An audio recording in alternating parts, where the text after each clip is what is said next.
Americans are capable of achieving extraordinary things when they have the freedom and opportunity to do so. This is American Potential. And here's your host, Jeff Crank. Hey, welcome to another edition of American Potential. Thanks for joining us. You know, we have an opportunity to have some great guests, and I have a great one for you today. Not only a great member of Congress and a true champion, I think, for many of the values that we share, but a personal friend of mine, someone who I think when you finish with this podcast, you'll get to know kind of our background and our friendship over the years, but also you're going to know that you have a true champion in Washington, D.C. My guest today was born and raised as a Hoosier, and he graduated from Indiana University, went on to serve in the Navy during Operation Enduring Freedom and Freedom's Sentinel, where he had the unique experience of being deployed to Afghanistan. He has served in the Indiana State Senate. He's now serving in the U.S. House of Representatives. He's a husband. He's a father to three beautiful daughters. Welcome to my good friend, Congressman Jim Banks. Hey, Jim? Jeff, good to be with you. Congrats on launching the podcast. I've listened to a couple of episodes and honored to be a part of one of your first guests of what I know will be a very successful podcast moving forward. Well, thank you, Jim. I appreciate it. And this will obviously be the best episode because I have you as the guest, right? So exactly. So I was thinking about how I would introduce you and talk about it. I mean, I want to just be up front. I mean, you and I met many years ago. I ran for Congress in 2006. You were my campaign manager. You lived at the time in Colorado Springs, you and your wife, Amanda, working at Focus on the Family in Colorado Springs. And you and I met and you ran my campaign, did an incredible job. And that kicked off many following years of friendship. Well, we fell short. And I still think regularly about that election and have no doubt, Jeff, that you would have been a great member of Congress had you won. But I know you've gone on to do many things that are far more important than serving in Washington, D.C. But we both have battle wounds from that election, don't we? Oh, we do. We do. And, you know, God had other plans. That's the way I say it. And that's perfectly fine with me. I try to do, you know, whatever it is he wanted rather than what I wanted. But I appreciate that. Now, I want people to understand the fact that you almost didn't make it to be a member of Congress because I took you on an elk hunt once and I wasn't sure you were going to survive. Maybe you can relive that tale. I don't want to relive it. What I remember is it was getting very dark. It was very wet. It was snowing very hard. I had bought a brand new rifle at a gun shop. A friend of yours owned it in Colorado Springs. And by the end of the night, I couldn't even walk straight. I kept falling down. I've never carried that rifle since, but it has dents all over the butt of that gun from that single elk hunting trip.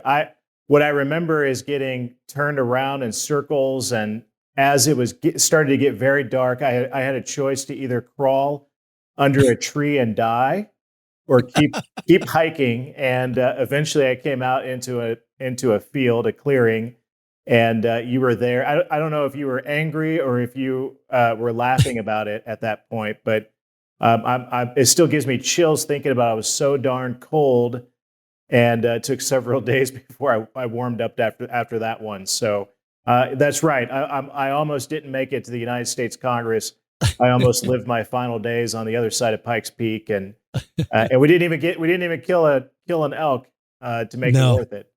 We didn't. But let me just say, between crawling under a tree and dying or keep going, you made the right choice. I just want to let you know right up front. I remember you almost had to call the search and rescue, and you were debating about the embarrassment of whether or not to do that. And I appreciate that it didn't come to that. No, I don't think it was quite that bad. You forgot to mention, as I recall, there were several feet of snow. There was banks of snow that you were crawling through to get there too. Yes. Of course, we want to make it sound worse than what it really was, but oh yeah. Quite an experience. I'll never forget it. It was. Well, listen, I appreciate your friendship through the years, and a big supporter of you and some of the great work you've done in the Indiana state Senate, and then of course in the U.S. Congress and some of the amazing stuff that you've done. You serve on the Armed Services Committee. You do great work with our military, and would love to talk to you about that as well. But I do want to talk to you a little bit about where we are with regard to spending. Congress, everybody gets so frustrated. Americans get so frustrated at the fact that Congress cannot seem to get its fiscal house in order. And the budgeting, the way we have done budgeting for years, just lends itself to total chaos.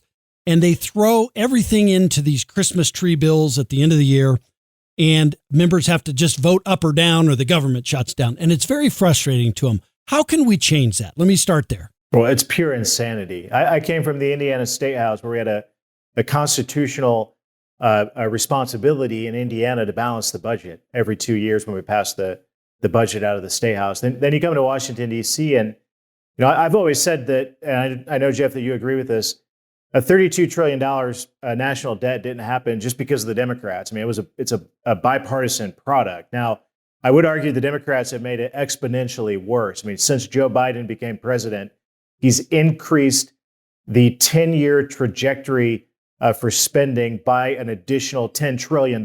So the Democrats have accelerated the fiscal crisis that we have in this country.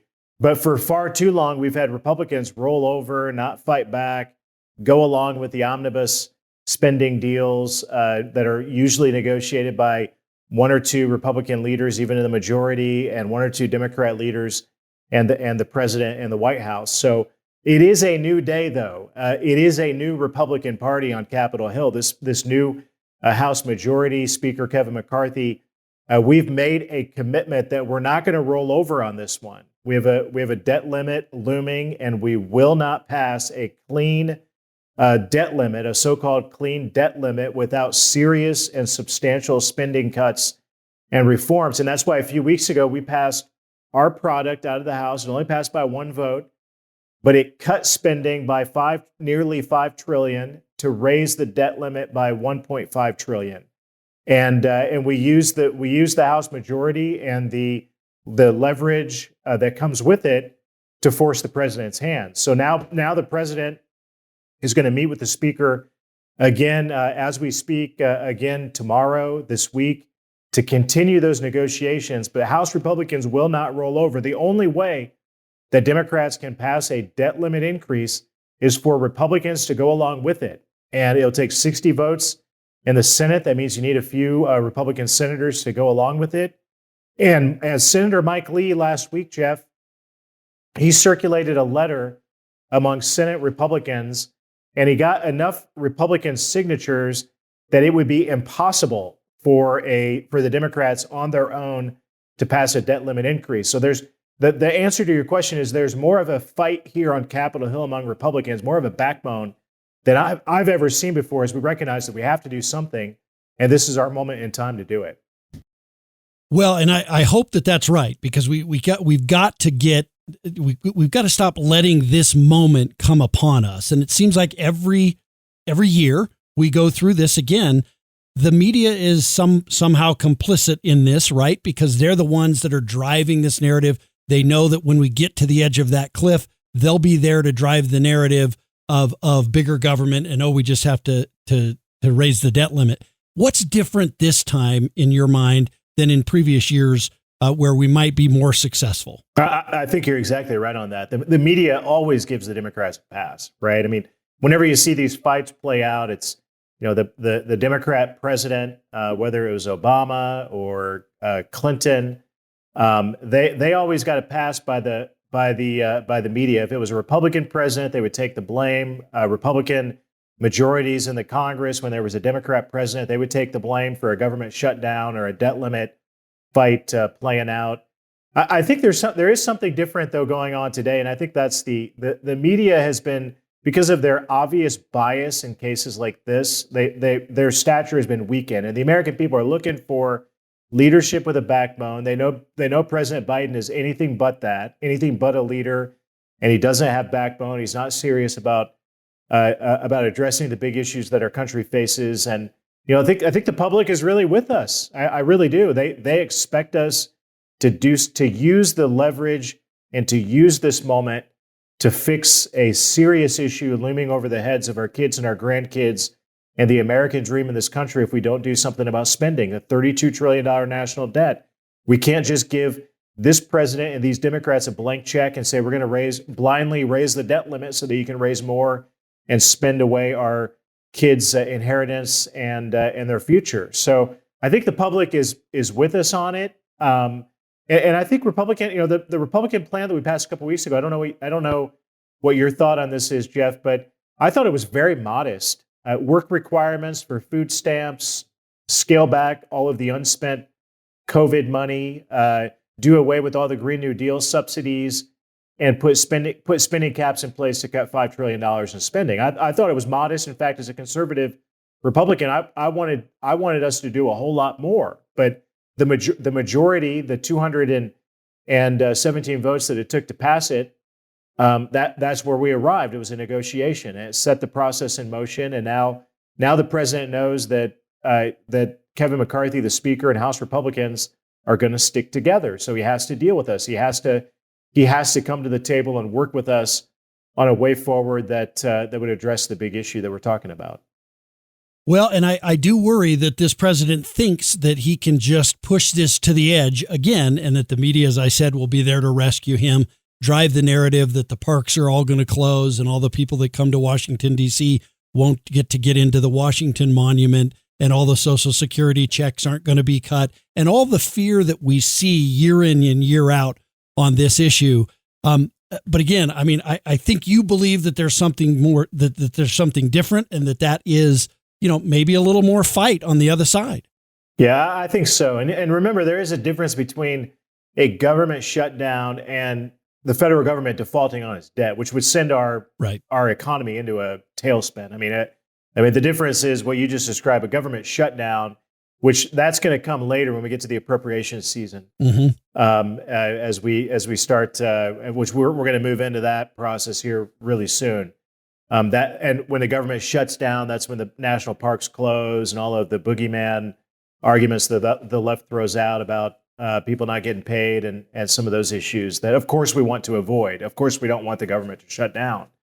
But sure. The Democrats have a lot of tactics that they play that hand with their friends in the media and attack Republicans when that happens. So when oftentimes it's their own fault. It's not the Republicans' fault. Their own fault for not negotiating. But what we're talking about here today is a default on the debt of the government, which would mean that our credit rating would be downgraded, which would cause, I think, economic consequences that would be most devastating to working men and women in this country. The people in this country who go to work every day and work hard to make ends meet, I think, are the ones who would be most impacted by it. And I think they're the hardest working Americans in this country. I think about my family, my upbringing, my dad who worked in a factory all of his life.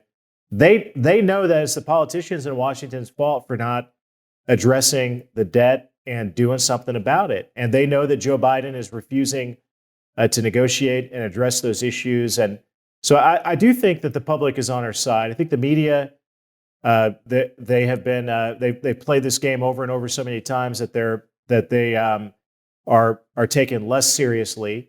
And most people are consuming media in a different way and getting the real story, the real facts about what this means and which side is coming to the table and which side isn't. So I am hopeful, Jeff. I'm maybe cautiously optimistic that Republicans are going to stick together. We're going to negotiate reforms out of this that will put us down a path, down a trajectory to do something about the national debt and the fiscal situation that our country faces. Yeah, and I hope that you're right. I hope that we can decouple the government closing down. My concern is the narrative, that the media is out there driving. But you're right. They're two separate issues. The last time a president came together and worked with in a bipartisan way with Congress to get this done was actually when Bill Clinton worked with the Republicans and Newt Gingrich, of course, at the time was Speaker in the House. It's the last time I believe we had a budget surplus in the United States government. because he made the decision that it was better for him politically to do that. Is there any hope that Joe Biden will look at this and see that as well, that, coming together for the good of the American people, stopping this spending spree that we're on and us hurtling towards this fiscal cliff, that is a better way than the way that he's been doing it? Joe Biden is no Bill Clinton, right? I mean, this guy doesn't have the political savvy to understand, especially with an election staring him in the face next year, that it would be good politics for him to do that, right? I mean, that hasn't happened yet. He hasn't. He sat down once last week briefly with what they call the Big Four: the Speaker McCarthy, and Chuck Schumer, the Republican or the Democrat leader of the Senate, and then the minority leader of the Senate, Mitch McConnell, and then Hakeem Jeffries, the minority leader in the House. And Kevin McCarthy walked out of the room and notably said that nothing came out of it. Nothing good came out of it. So now they're going to sit down again tomorrow. So stay tuned for that. Hopefully something good comes out of that. So hopefully the president has, now that he's given it 10 days or so to think about what little progress was made before, maybe it's time for him to work with the other side. That's what the American people expect. That's why they gave us divided government. That's why they gave Republicans a majority in the House, because they want the majority to be a check on the president of the other party. Historically, that's what the American people have determined as the healthiest. Most elections have resulted in that divided government, a president of one party and a Congress, a majority in the other party for that reason. So hopefully tomorrow will be a wake-up call for the president to understand this is what the American people expect, for us to negotiate, come together, and find solutions in a bipartisan way. Yeah, one final kind of thought on this topic, so that people understand. Let's talk about every single day the government of the United States spends far more money than it takes in, and we've done that for decades now. And this has to end. It can't go on forever. Someone at some point, some future generation has to pay the price for that. I mean, this is a terrible situation we're in. Yeah. Let me give credit to Americans for Prosperity, who puts out a scorecard every Congress that rates members of Congress and how they vote. I'm really proud, Jeff. I have one of the most fiscally conservative voting records, because it's groups like Americans for Prosperity and a few other groups out there that actually go out and show the American people who's voting for big spending, who's voting for the omnibus out of control spending bills, and who like members of Congress like me who are voting against it. So I'm grateful that there are groups out there that are devoted to exposing those who are responsible for the situation that we're in today. But I don't think we have any time left. We're at a point today. I mean, the reason we're raising the debt limit is because we're back at a point where we've exceeded spending far more than what we're taking in as a country. And in Joe Biden's economy, by the way, the American people are making less money, and the government is receiving less in the tax coffers because of it. And that's a bad state of affairs. When President Trump and Congress passed the Tax Cuts and Jobs Act, that exponentially grew the economy. So there was more money coming in, paid in taxes, and despite the media narrative, the left-wing narrative that led to deficit spending, it did just the opposite, because it got the economy cranking and going after the anemic job growth of the Obama era.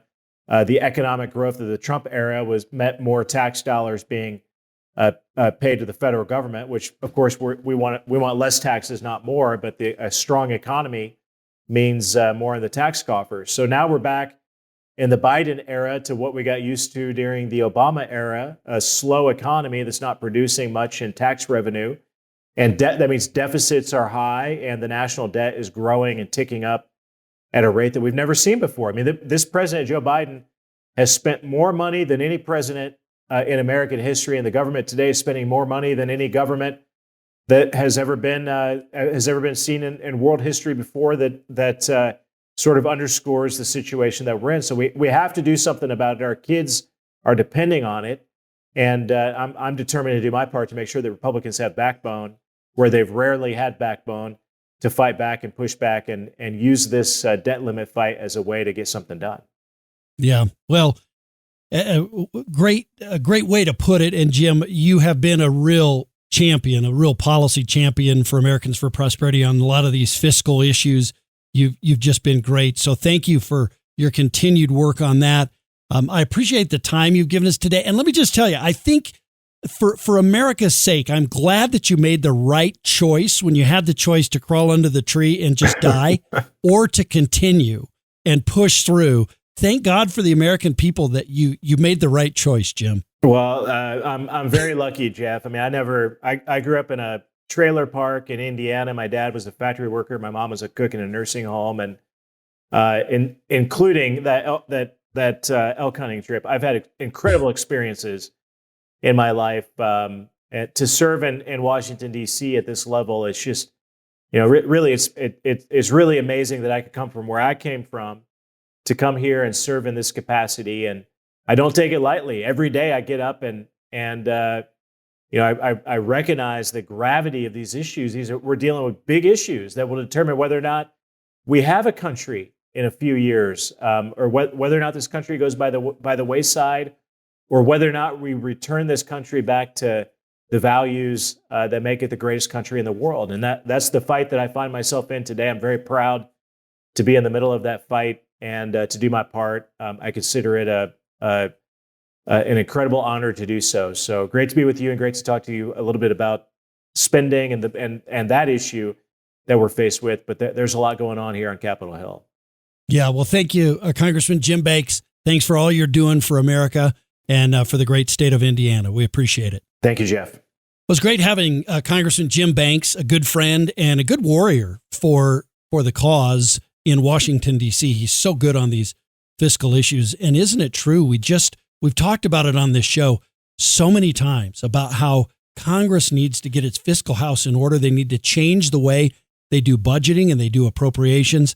And the American people are demanding it. They're just tired of the same story, different year on this issue. It's just constantly, well, we spent too much money. The deficit was this. The national debt has now grown to this. The American people have had it. It is not sustainable. And the reality is, and we've seen it in other countries around the world, there is a moment where we will have to pay for all of this. Some future generation will have to pay for our excess. So let's be good stewards for our children and get control of it now. Hey, thanks for listening to this episode of American Potential. Again, you can follow us on Facebook, on YouTube. This entire video will be a video podcast on YouTube with Congressman Jim Banks and the interview. So hopefully you'll go there and watch it as well.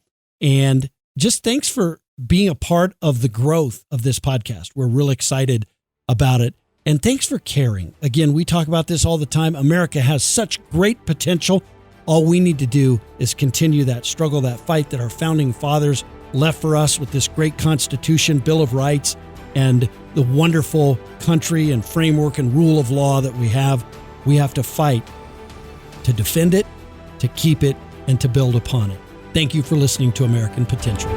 Thank you for listening to American Potential. You may listen to more stories from Americans working every day to expand freedom and opportunity in their communities by visiting AmericanPotential.com.